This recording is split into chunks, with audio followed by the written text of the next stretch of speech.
Hola, ¿qué tal? El tema de hoy, a pesar de que por las circunstancias parece no ser tan actual, digamos, es un tema fundamental del que no nos podemos olvidar y por eso es que lo queremos presentar con todas sus características, ¿no? El tema que toca es cómo los maestros, padres y niños pueden evitar el acoso sexual. Lo primero que hay que decir con el tema del acoso sexual es que hay muchos malos entendidos acerca de qué es esto. Y como casi siempre en muchas de las definiciones, lo que nos encontramos son definiciones formalistas, definiciones que atienden mucho más a la forma que a la función. ¿Sale? Entonces, haciendo una revisión de las definiciones que hay acerca del acoso sexual, del acoso escolar, perdónenme, lo que podemos observar son de todas las definiciones que buscamos, encontramos algunas regularidades, ¿sale? Y lo que encontramos como regularidad en todas las definiciones, las palabras, digamos, o las ideas que más se repiten, es consistencia o repetición, que es deliberado, hablan de que es maltrato o agresión o obviamente violencia, hablan de que eso de una persona a otra, hablan de poder de una persona que ejerce sobre otra, que tiene menos poder, y obviamente todo esto siempre va a aparecer en la escuela particularmente. Esto parece muy tarugo, pero van a ver cómo sí tiene sentido en la definición. Primero hablemos de qué no es el acoso escolar o el famoso bullying, que también casi lo mencionamos más con este término. Y aquí habría que hacer algunas preguntas muy pertinentes. Decir groserías en la escuela a una persona, de un niño a otro, ¿eso necesariamente califica como acoso escolar? No. Las groserías no necesariamente estarían funcionando como violencia. Si los niños se llevan muy pesado, tal vez no sea deseable que se lleven así, pero no, un niño no está violentando al otro. Entonces las groserías como tal no necesariamente califican. Además de groserías tiene que haber otros elementos. Siguiente pregunta, golpear a una persona en la escuela se califica como acoso. No necesariamente, depende de a qué nos referimos con ese golpe o cuál es el sentido de ese golpe, ¿sale? Si el golpe es porque están practicando fútbol americano en la escuela, pues perdón, obviamente no, de hecho está bastante bien que entrene bien haciendo lo que le toca hacer, ¿sale? Si el golpe otra vez fue entre compañeros que se llevan pesado, a lo mejor otra vez no es deseable que se lleven así, pero ninguno está violentando al otro, ¿sale? Otra pregunta, molestar una vez a un compañero es acoso escolar. No. A veces utilizamos las palabras muy mal, ¿no? Como en el tema de codependencia. Decimos yo tengo codependencia cuando el concepto mismo no puede hablar de una sola persona. Colaboración es que estamos laborando mutuamente. Codependencia es que los dos dependemos uno del otro. En este caso, cuando hablamos de acoso, si es que mencionamos este término, estamos hablando de una práctica repetitiva, como lo que encontramos en las definiciones que les platicaba. Entonces, tiene que ser una práctica repetitiva para poder hablar de acoso escolar, no de que una vez lo molestó. Y otra vez, no estoy diciendo que no sea problemático y no estoy diciendo que no se tenga que tomar cartas en el asunto. Lo que digo es que no se le puede calificar a eso como acoso escolar. Si el acoso no se da entre compañeros de escuela, sino entre vecinos, ¿es acoso escolar? No. Para ser acoso escolar o bullying, tiene que ser no necesariamente en las instalaciones de la escuela, pero sí tiene que haber una relación entre compañeros de escuela.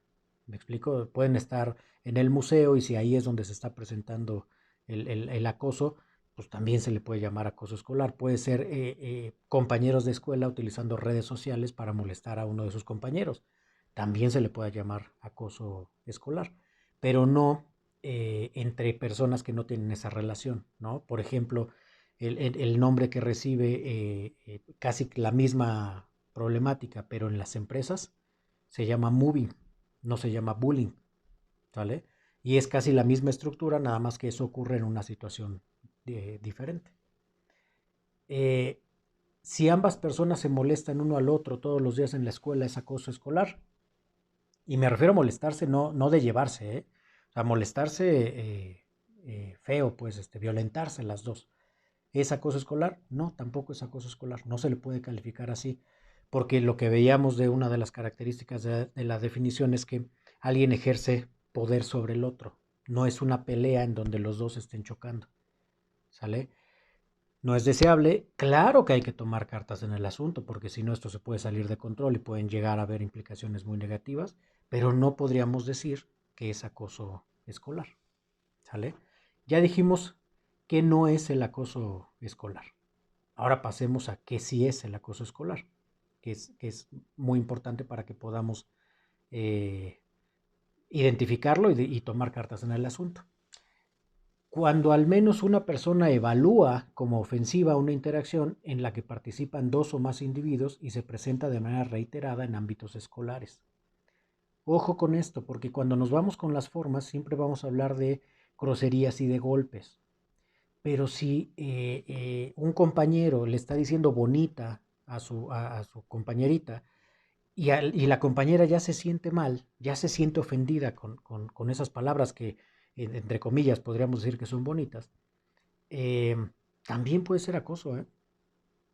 Si le están diciendo, ay, qué inteligente eres, de manera sarcástica, pues parece que la frase está, pues está bien, le están diciendo, un compañero le está diciendo al otro que es muy inteligente, pero cuando esa frase es utilizada como una ofensa, hay que tomar cartas en el asunto, porque puede, claro, si se da de manera reiterada, si el niño, el chavito que le están diciendo que es bien inteligente, lo empieza a ver como una ofensa, ¿no? Y esto ocurre muchas más veces, claro que también tendría que ser tipificado como acoso escolar, ¿sale? No es la morfología, es que la persona se sienta ofendida y que el acosador en este caso lo haga de manera reiterada, ¿sale? Esta parte es bien importante porque nosotros creemos que hay varios participantes, ¿no? Hay participantes directos y hay participantes indirectos. Los indirectos, como decía el título de este video y del blog que vamos a presentar, pues tiene que ver con más integrantes, ¿no? Más elementos que rodean a que se dé a que se dé o que se deje de dar el acoso escolar. Uno de los integrantes importantes, obviamente, son los maestros. Los maestros juegan un papel importantísimo porque son los que pueden tener el primer contacto como autoridad cuando se está dando el acoso. ¿Cuál es el rol que tienen que jugar para prevenir que se siga dando el acoso? Pues tienen que estar atentos a cuando se está dando ese tipo de prácticas. Y otra vez, si atienden nada más a las groserías o nada más a los golpes, van a desatender el acoso escolar que se vive de maneras sarcásticas, ¿no? O con palabras bonitas, pero que no deja de ser acoso. Eh, Tienen que desarrollar habilidades, esto es bien importante. En nuestra experiencia, los maestros no tienen ni idea de modificación de conducta y entonces no saben cómo intervenir. Y el no saber cómo intervenir hace que sus intervenciones sean muchas veces muy bobas, ¿no? Pídele disculpas a Juanito y, ay, dile, y tú dile que ya no lo vas a volver a hacer y ya lo dicen y piensa que ya con eso se resolvió el problema y pues obviamente no es muchísimo más complejo que eso. Otros participantes que también son indirectos son los padres. Y aquí lo dividiría en dos. Los padres del acosador, eh, que muchas veces también pueden estar fomentando esas prácticas violentas, ¿no? Pueden fomentarlas tanto impulsándolas, motivando, péleate con tu primito y cosas así, o también predicando con el ejemplo. Si los padres son violentos y se enfrentan o tratan de resolver sus problemas de manera violenta, pues seguramente le están enseñando una práctica al niño acosador, ¿sale? ¿Qué tendrían que hacer estos papás de los niños acosadores? Primero que nada, pues enseñar ciertos valores que tengan que ver con no resolver los problemas con violencia. Segundo, si están siendo violentos entre ellos para resolver conflictos, pues tendrían que cambiar estas prácticas para predicar con un ejemplo mucho más positivo. Eh, obviamente promover la convivencia sin violencia, tienen como padres que tratar de intervenir, pues de promover ese clima eh, de mucha mayor paz. Y también otra cosa que es importante es desarrollar habilidades para poder educar a su hijo, ¿no? Tienen que saber cómo actuar si su hijo está acosando. Si no actúan de una manera determinada, de una manera efectiva, va a pasar lo que otra vez siempre pasa. Hablamos con el niño, pero no pasa absolutamente nada. Los papás del acosado. Este tema es bien importante porque casi nunca se habla del acosado. Casi siempre queremos modificar al niño que violenta, sin darnos cuenta de que vale mucho la pena darle herramientas al niño que está siendo violentado. Y los primeros en darle esas herramientas tendrían que ser los papás. Desde, otra vez, hablarle de cómo resolver los problemas sin violencia, de preferencia, yo diría en el caso del acosado, de preferencia sin violencia, dotarlo de herramientas, dotarlo de una red de apoyos del que pueda disponer ese niño para poder resolver ese problema y dotándolo incluso de habilidades y competencias para poder resolver el problema. ¿Qué quiere decir esto? No nada más me refiero a que actúe con asertividad, no nada más me refiero a que vaya y lo acuse con las autoridades de la escuela. También puede ser defensa personal. También puede ser una herramienta que le ayude a terminar con el acoso. Y ya sé que esto va a sonar muy raro, pero si sabe defenderse, podrá evitar que este tipo de cosas ocurran. Bueno, y los directos, pues obviamente ya los mencioné, los participantes directos. Ah, no, pero esperen, me falta participantes indirectos. El público. Esto también es muy importante porque en la mayoría de las definiciones no hablan del público. Y el público son los otros compañeros de la escuela que funcionan como promotores a veces de que se dé el bullying, cuando se ríen, cuando aplauden, ¿no? Cuando están ahí viendo, atentos a ver cómo lo molesta ahora, se vuelven promotores, ¿no? Incluso eh, al no evitar las prácticas, vamos a suponer que no se ríen, no les aplauden que haya violencia, pero no se meten, no hacen nada para detenerlo, pues en algún sentido están dejando que ocurra. Entonces el público también es una parte fundamental. Y ahí lo que se tiene que hacer, pues desde concientizar, ¿no? Que no podemos ver violencia y simplemente no hacer nada, hasta también se puede desarrollar habilidades específicas para actuar en casos en donde se vea un evento de acoso escolar. Esto obviamente seguramente más promovido por la propia escuela. Ahora sí, los participantes directos en el acoso escolar, pues ya los mencioné, ¿no? Es el acosador, que es el niño que violenta, y el acosado, que es el niño que está siendo violentado. Por parte del acosador, tiene que aprender a resolver los problemas de una manera diferente. No sabemos porque también se suele pensar que necesariamente tiene que ver con lo que pasa en su casa y que entonces hay violencia. No necesariamente es así, ¿eh? Lo que es cierto es que el niño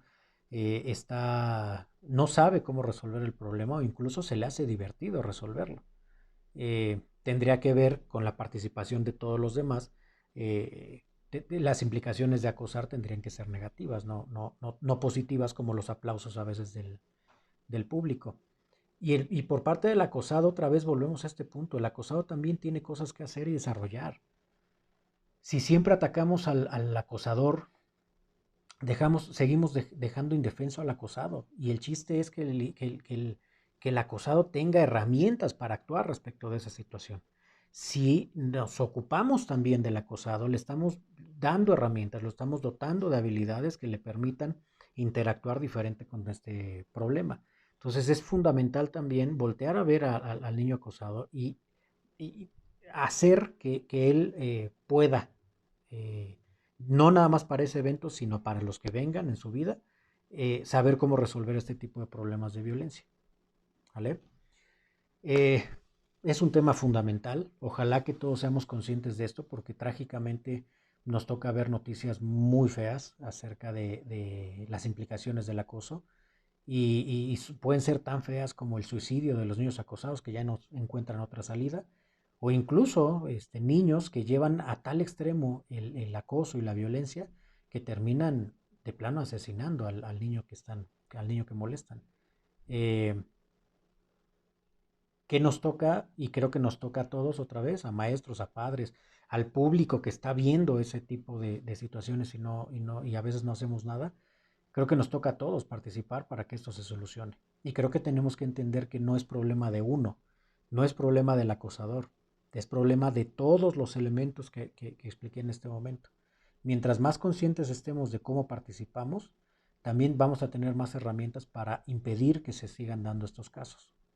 ¿Vale? Ojalá que todos lo entendemos y que empecemos a actuar. Ojalá que te haya servido este video. Subiré la nota más al ratito por si quieres darle una leída más específica con cada tema. Hasta luego.